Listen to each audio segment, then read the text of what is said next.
I think after playing through Tears of the Kingdom for the first time, I wondered, does this game have the best open world we've seen so far? This is no easy question to answer, as over the years there's been a lot of open world games. Some notable ones being Red Dead Redemption 2, Elden Ring, and of course Breath of the Wild. These games spark a sense of wonder and curiosity, motivating the player to explore every part of their massive worlds. Tears of the Kingdom compares pretty nicely to all of these games. Fleshed out open world, good characters, and most importantly, a variety of content. I think Tears of the Kingdom excels at having different things to do rather than the same thing over and over again. For example, in Red Dead Redemption 2, most of the missions comprise of the same thing. Go to the bad guys, kill the bad guys, and get some awesome dialogue. Not to say that this is how every single part of the game goes, but it's still an issue that shouldn't be ignored. With Tears of the Kingdom, I didn't get this much. Sure, while I was traveling through the world, I saw some things that could get repetitive, like Koroks or the weird sign guy, but most of the time I was finding new and interesting things that I wanted to do. To give an example, one time I was traveling through the Sky Islands when I saw this flux construct I really wanted to fight, along with this giant spherical island that I really wanted to go to. All while this is happening, by the way, I'm designing a plane to get there.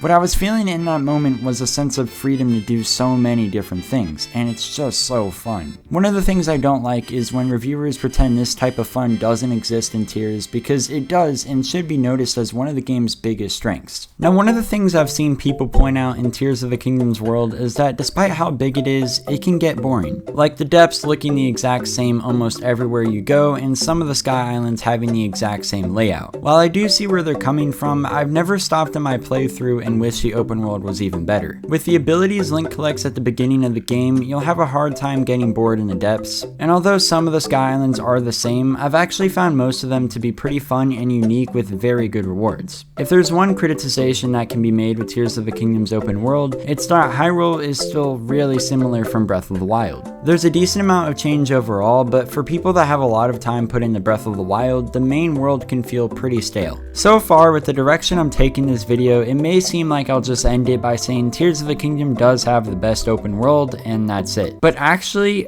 I don't think it has the best open world. And the reason for this isn't because another game has a better one, it's just that every open world game seems to have a different goal. So even as much as I'd like to say it, there's no objective argument that can be made that Tears of the Kingdom's open world is the best. It's definitely one of the more fun ones out there, but it really depends on what type of video games you like. If you like finding bosses and difficult challenges, then play Elden Ring. If you like puzzles and different ways to explore, play Tears of the Kingdom. At the end of the day, it really just depends on what your taste of game is. For me, however, it is most likely my favorite open world game and my favorite game in general.